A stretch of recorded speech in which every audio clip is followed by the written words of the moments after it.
Hello, it's Matt O'Leary, and on this very day, I will embark on a review of the debut solo album by Black Midi's Geordie Greep, The New Sound. And it's artists like Black Midi, like Geordie Greep, who have cast me into a pre-midlife crisis at the age of 31. Because this gushing fountain of youth that is the windmill scene and other such super progressive new waves of prog and post-punk has me feeling suddenly and unexpectedly old. Crotchety, even.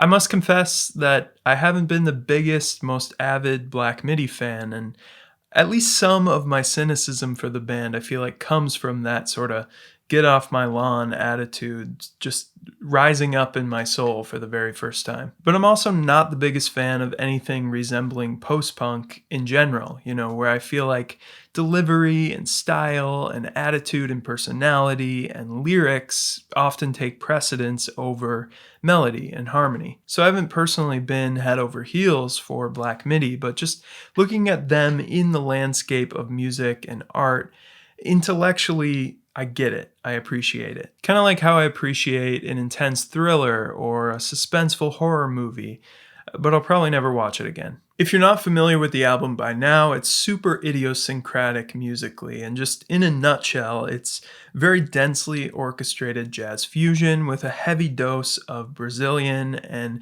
just generally Latin influences, but adding the rock and roll frontman to that already very busy mix. And Greep has an unmistakably theatrical and frenetic and schmaltzy voice. So all of that dense, frenetic energy, the maximalism in this music, in Greep's voice, just everything being so over the top, fits the album's themes extremely well. Because thematically, the new sound offers pretty much a sample platter of the 7 deadly sins. Through these grotesque vignettes of corrupted men, womanizing and indulging their twisted fantasies, relishing in their power and greed games, constructing high-walled towers of false persona, and following these grievous sins to their natural conclusions of death and despair. And this is maybe the most obvious observation of the new sound. The visceral depravity on display is truly off-putting. The narrator here is vulgar, the characters are depraved, and if your wife walks into the room while you're listening,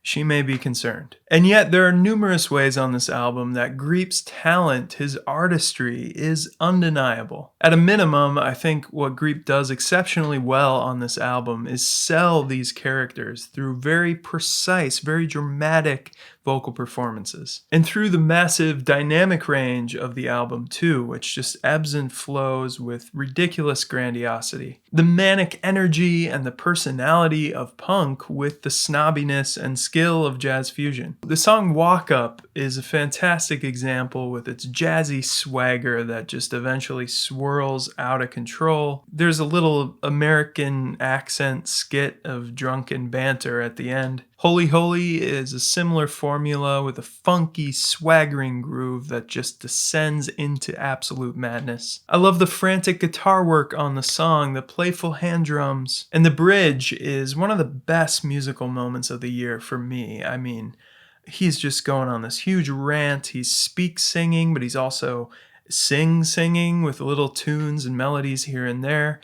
In no sense are these traditional pop hooks, but he just manages to get these gorgeous little vocal melodies in just in spurts. The chord sequence is one, you could just play it on infinite loop and just improvise over the top, like for hours. It's just perfect. Opening track Blues is right up there with Holy Holy for one of my favorites on the album. I love the Fripp-esque guitar trigonometry. And I think Greep's best vocal performance too on the album. There are some truly unforgettable lines. With Greep just pulling out all the stops to sell it. He's sniffing, he's crooning, he's adding vibrato, he's enunciating like no man has ever enunciated before. It has the same level of vocal detail as a spoken word performance, except not totally insufferable. I'm in awe of the way he's able to almost rap and speak, sing, and again, just add every once in a while, little bits of melody and tunefulness. The song As If Waltz is another favorite here, which follows a man down this fantasy of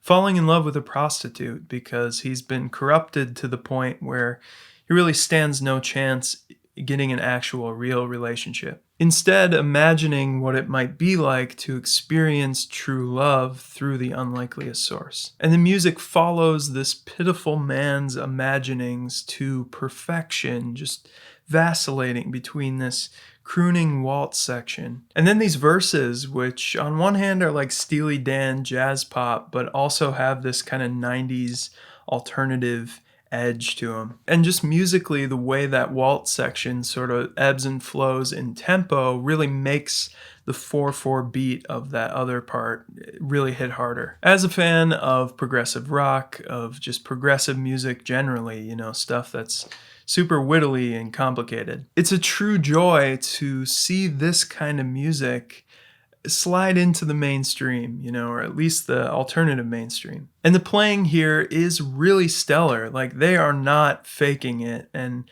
I think the title track demonstrates that kind of virtuosity of the players here, which were something like 20, 30 total session musicians across the recording sessions. I'm a big fan of Return to Forever. They're one of my favorite bands just in the jazz fusion lane. And just to hear anything in that same ballpark get even a sniff from anyone is really cool. The title track, The New Sound, also shows off some of the more ethereal Latin jazz influences. It's very spacious, it's very effervescent. The song Terra also brings out the softer side of Greep. It's a loungy jazz piano and conga-led number. Kind of reminds me of my favorite band of all time, the Reign of Kindo. You can bet I'm going to get a Kindo reference in there. You get some sense that these might be musical costumes for Greep, with how absurd and over the top the narratives are and the performances, and there's just a strong sense of irony. But it doesn't feel like acting or appropriation. Everything you hear from Greep and the music he listens to and the way this album was recorded and actually going to Brazil. It feels authentic, and you feel his sincere appreciation for these sounds, and just his knowledge of the form is on full display. And besides the musical achievement of this album, there's something strange about it because it's drawing me back in a way that I'm not drawn back to anything so grotesque, so vulgar. I'm not a fan of horror movies or anything with a ton of violence in it, just on a very superficial level, but also a deep level.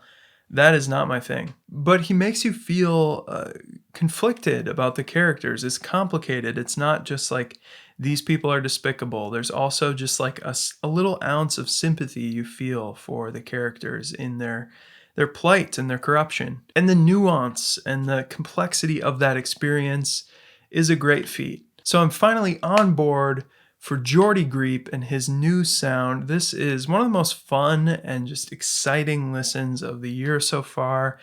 An 8 or maybe even a 9 out of 10. But what do you think about this album from Geordie Greep? I feel like it says a lot about him as an artist and his role in Black Midi.